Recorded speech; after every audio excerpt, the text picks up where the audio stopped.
사랑하는 여러분, 우리가 먼저 앞서 말씀드렸던 것처럼 지금 장마가 길어지고 있어요. 오늘도 적지 않은 비가 내리고 있습니다. 이번 장마는 그 어느 때보다 좀 무겁죠, 마음이.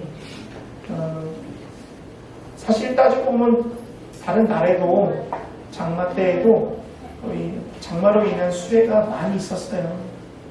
근데 유독 이번 장마는 길게 느껴지는 것이 저희가 알다시피 멀지 않은 곳에서 참 인명피해가 많이 일어났다는 거예요.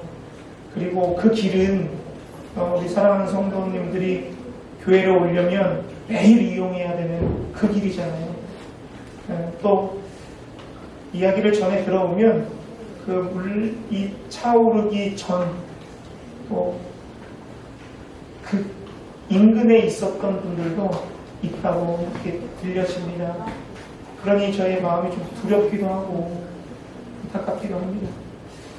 저희가 이번 장마 수해로 인해서 또 안타까운 목숨을 잃은 유족과 또 이 오송 청주 지역뿐만 아니라 경북도 많은 산사태로 피해가 일어났거든요. 그래서 슬픔을 당한 분들을 위해서 우리가 기도해야 되는 교회가 될 줄 믿습니다. 우리 함께 기도합시다. 우리 또 이런 안타까운 소식들을 들을 때 우리가 어떤 방법으로 소식을 듣나요? 이런 미디어 매체를 통해서 듣게 되죠. 그리고 또 비가 오니까 전화해요. 전화해서 비가 오니까 조심히 오세요. 오늘은 안 오시는 게 좋겠어요. 그러니까 입을 통해서 소식을 전해 듣게 되거든요. 여러분, 소식이 무엇인가요? 이 소식을 찾아보면 사라질 소, 그 다음에 쉴 식, 호흡식이라고도 써요. 그러니까 호흡이 사라졌다. 이것을 전하는 거예요. 그러니까 사람의 안부나 일을 전하는 일을 소식을 전한다, 이렇게 얘기하는 거예요. 그 소식을 우리가 글이나 또 이 미디어 매체 영상이나 이렇게 안부를 물어보면서 전하게 되는 거죠. 그러니까 좋은 일이 있습니다. 그럼 그게 무슨 소식이에요? 좋은 소식이죠. 그러니까 반가운 소식이고 기쁜 소식이 되는 거예요. 근데 이렇게 안타까운 소식이면 좀 슬픈 소식이고 좀 무거운 소식이고 또 반갑지 않은 나쁜 소식이 되겠죠. 어떤 것들이 있을까요? 결혼하는 거 좋은 소식이죠. 또 승진하는 것도 좋은 소식이고 또 취업했다는 소식도 좋은 소식이고 스테이크 먹는 것도 스테이크 먹는 소식을 좋은 소식이에요. 그리고 또 출산하는 것들, 요즘 세상에 출산하는 것도 참 좋은 소식이죠. 또 어떤 소식이 좀 안타까운 소식일까요? 질병이 아프다 이런 거, 그렇게 재난, 재해, 사건, 사고를 당했다 이런 것이 좀 안타까운 소식이고 놀랄 소식이에요. 근데 우리가 여러분 나쁜 소식이 있고 좋은 소식이 있는데 여러분들에게 교회에 좋은 소식과 나쁜 소식을 좀 알려드리려고 합니다. 어느 소식을 좀 먼저 듣기를 원하십니까? 나쁜 소식은요, 교회에 물이 새요. 비싼 거 아니에요? 이번에 비가 많이 와가지고 아침에 와보니까요 3층부터 2층이 막 벽에 막 새요. 그러니까 이게 샌드위치 판넬로 지어져가지고 틈으로 들어오는데, 건물 지은 지 이제 2년 3년째 되는데 이렇게 큰 비가 처음 온 거예요. 그래서 저희도 생각하지 못했던 비들이 많이 와서 새벽에 이전 전도사랑 또 진무랑 예주랑 탁 나와서 탁 닦았어요. 곳곳에 수건도 맞춰놓고 장마가 끝나면 이제 방수공사를 다시 하기로 했습니다.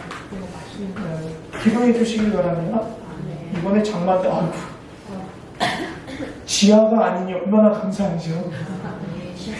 지하가 아니니 얼마나 감사해요.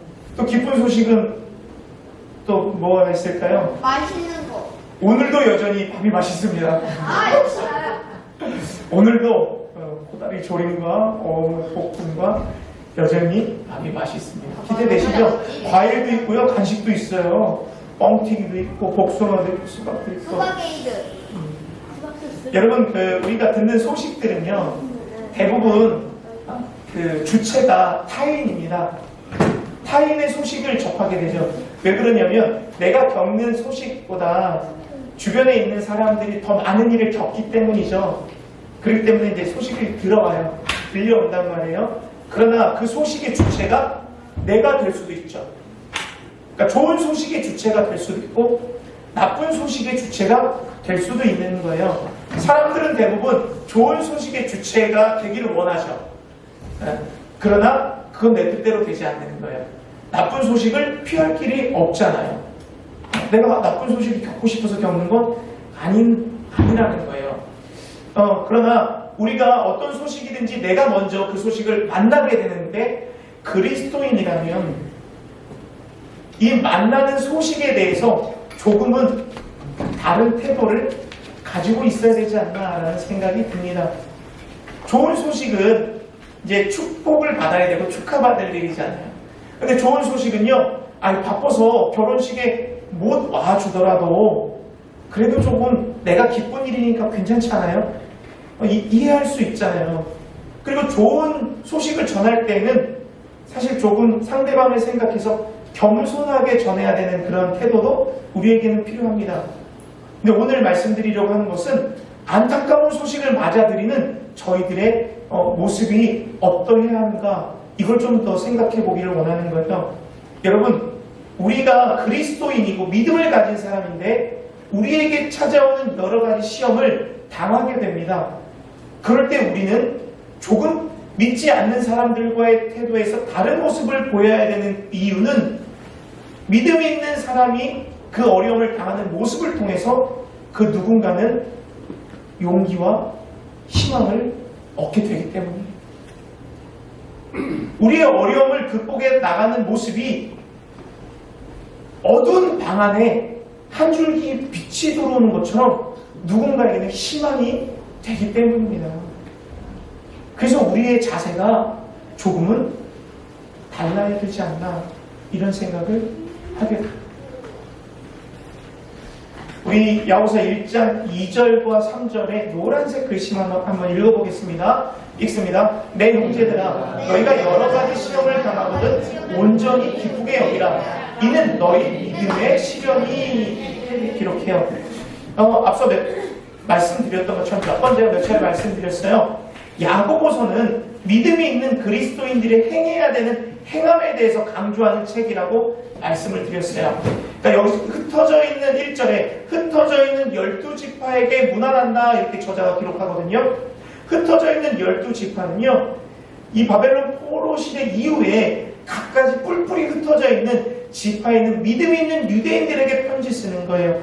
영적으로 다시 해석하자면 믿음이 있는 그리스도인들에게 편지를 보내는 겁니다. 다시 바꾸어 이야기하면 내 사랑하는 성도님들, 여러 가지 시험을 만날 때 온전히 기뻐하십시오, 이렇게 편지하는 거예요. 그러니까 우리에게 여러 가지 시험이 있다면 기뻐하세요 라고 말하는 겁니다. 그런데 그 기뻐해야 되는 이유가 너희 믿음의 시련이, 이렇게 기록해요. 믿음의 시련, 여러 가지 시험을 당하는 나의 믿음의 시련이다. 믿음을 위한 시험입니까? 우리가 믿음을 단련하기 위한 시험입니까?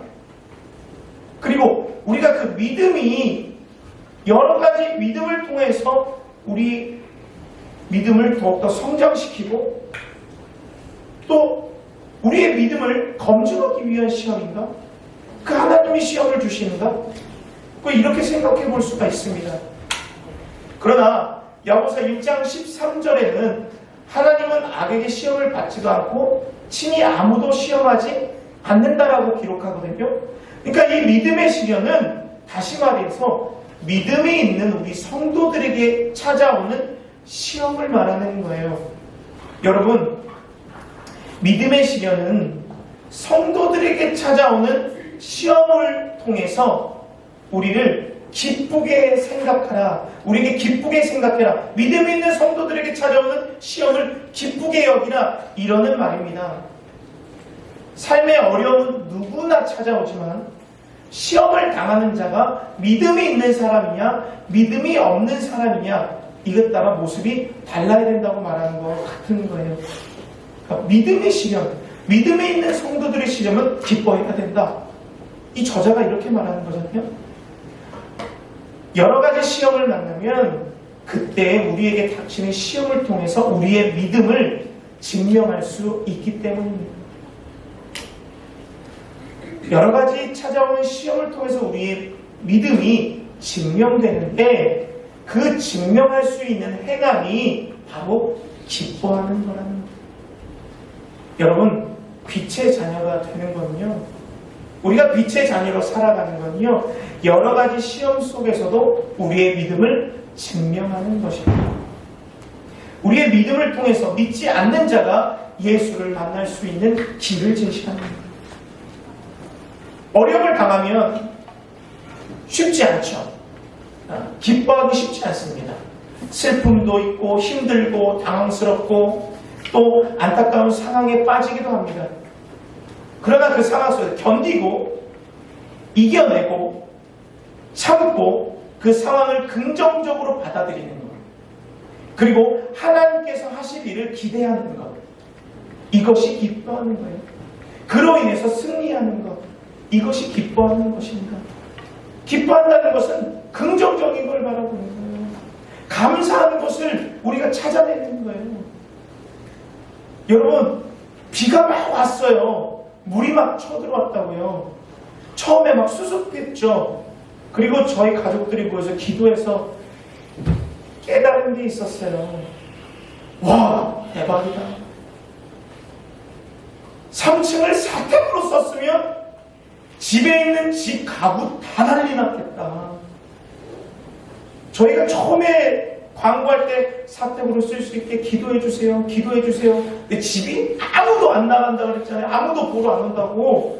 그래서 결국은 교육관으로 쓰고 교습소로 하기로 결정해서 말씀드렸잖아요. 근데 지금 와서 또 깨달아지는 건 이유가 있었구나. 사택으로 썼으면 집에 그냥 물이 들어오는 집이었구나. 얼마나 감사한 거예요? 긍정적인 걸 찾는 거예요. 그러니까요, 기쁨이 생기더라고요. 또 우리 성도님들이 이런 대화 속에 이런 얘기 하잖아요. 우리 임동규 집사님 그러셨습니다. 차가 뒤에서 때려받아가지고 BMW 타고 다니시는데 오랜 기간 동안 차를 수리해서 렌트카를 타고 다니셨단 말이에요. 근데 차가 새로 고쳐서 오셨어요. 근데 저한테 뭐라냐면, 목사님, 한번 사고 나니까 차가 새 차가 됐어. 아니, 비싼 차가 사고가 나면 차값이 떨어지는데 새 차가 됐다고 말하는 게 쉬운 일이세요? 아니에요. 지난주 목요일날 저도 깜짝 놀라 그 소식을 듣고 송호진 집사님이 사고가 나셨어요. 에쿠스를 타고 다니시는데 폐차됐대요. 그런데 뭐라고 말씀하시는지 아세요? 아유, 차가 거기서 안 다쳤어요. 병원 안 입원 안 하셨어요. 치원대 받고 왔어요. 우리에게 만나는 사고와 시험은요, 우리가 생각하지도 못하는 일이 찾아오는 거예요. 그래서 본문에 시험을 당한다 이렇게 표현하고 있어요. 우리가 맞아들이는 그 시험, 여러 가지 일들을 우리가 어떻게 받아들이냐에 따라서 그 시험이 기쁜 시험이 될 수 있는 겁니다. 사랑하는 여러분, 여러 가지 시험이 찾아오시면 긍정적으로 받아들이세요. 그 가운데서 감사할 일을 찾으십시오. 그러면 그 시험으로 인해서 우리가 기뻐할 수 있습니다.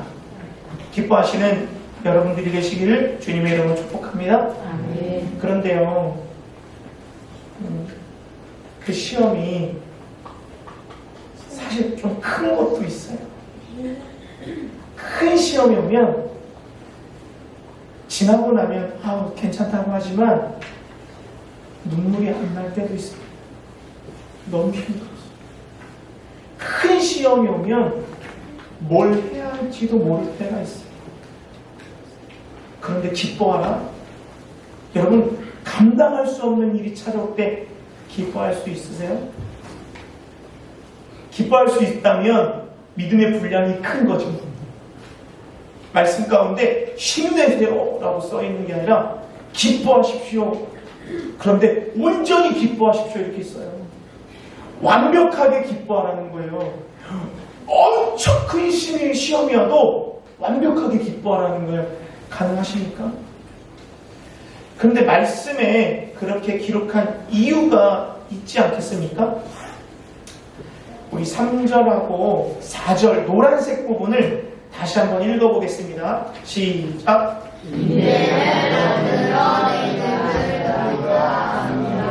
인내를 온전히 이루라. 이는 너희로 온전하고 고귀하여 조금도 부족함이 없게 하라.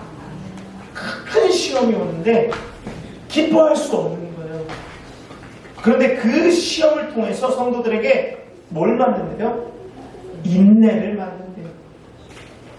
그냥 참는 거예요. 견디는 거예요. 감당할 수 없는 시험이 나에게 올 때 이겨내는 거예요. 우리의 그 인내가 나를 온전하고 구비하여 조금도 부족함이 없게 한다. 하나님의 자녀로서 살아가는데 조금도 부족함이 없도록 우리를 성장시킨다. 다시 말해서 어려운 일이 찾아왔을 때 인내를 온전히 이루는 성도에게는 부족함이 없다는 거예요. 여러분 부족함이 없는 삶을 살고 싶으시잖아요. 그럼 좋을 때만 부족함이 없는 것이 아니라 어려울 때에도 잘 참고 인내해야 결국은 부족함이 없어지는 겁니다. 많은 사람들이 왜 인내하지 못할까요? 왜 넘어질까요? 시험이 오면 왜 넘어질까요? 참지 않고 지혜가 없기 때문에. 시험을 만난 성도들의 부족한 모습이 다시 회복되어서 그 어려움 가운데 승리하고 일어서는 모습을 통해서 우리가 빛의 자녀로 살아갈 수 있는 거예요. 그 모습을 보고 도저히 감당할 수 없는 시험을 당한 저 집사님이 어떻게 일어났지? 도저히 일어날 수 없는 저 지경까지 갔는데 아니 저 형제가 어떻게 다시 일어났지? 다시 일어나는 모습을 보고 믿지 않는 성도들은 분명히 뭐가 있을 건데 라고 예수를 찾게 됩니다. 여러분 시험은요 언제나 어려워요. 다들 시험을 겪는 기간들이 있잖아요. 학생들이 시험을 볼 때도 어렵습니다. 준비해야 되잖아요. 노력해야 되는 거예요. 수고해야 되는 거예요. 땀 흘려야 되는 거예요. 그러나 시험이 어려운 거 우리가 모릅니까? 압니다. 노력해야 되는 것, 열심히 수고해야 되는 거 몰라요? 알아요. 시험 준비가 안 되면 성적이 곤두박질치고 그 시험을 통과하지 못하면 승진하지 못하고 그 시험을 통과하지 못하면 자격증을 따지 못하고 그 시험에 통과하지 못하면 그 길을 다시 가야 되는 걸 우리가 안다고요. 그 시험을 이기기 위해서 노력하고 준비하고 수고하고 이겨내는 것, 견디는 것 누구나 할 수 있는 일이 아닙니다. 믿음이 있는 성도들이 할 수 있는 것. 왜 믿음이 있는 성도들은 이런 것들을 할 수 있을까요? 우리가 이 인내를 온전히 이루기 위해서는 우리가 부족한 게 너무 많거든요. 그럴 때 우리가 믿는 아버지 하나님께 구하면 되거든요. 5절이에요. 누구든지 지혜가 부족하거든. 이 지혜가 부족한 건요, 내가 인내를 온전히 이루기 위해서 필요한 지혜입니다. 근데 이 지혜가 부족하면 후히 주시고 꾸짖지 아니하시는 하나님께 구하라는 거예요. 그럼 어떻게 하신다? 주시리라. 우리가 인내를 온전히 이루기 위해서 필요한 건 지혜입니다. 그러나 이 믿음이 있는 성도들은 인내할 수 있어요. 기도하면 되니까요.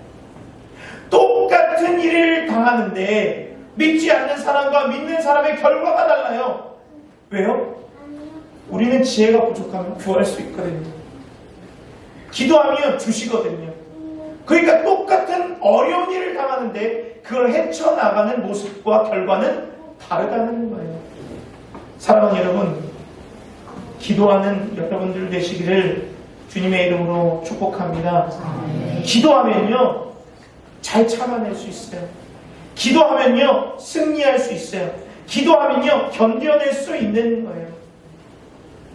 여러분, 재작년에 저희 누님이 한 분 계신데 어려운 일을 당하셨어요. 그러니까 젊은, 저분 한 살 차이니까 어리죠. 근데 매형이 돌아가셨단 말이에요. 혼자 되셨단 말이에요. 그런데 제가 옆에서 잘 봐요.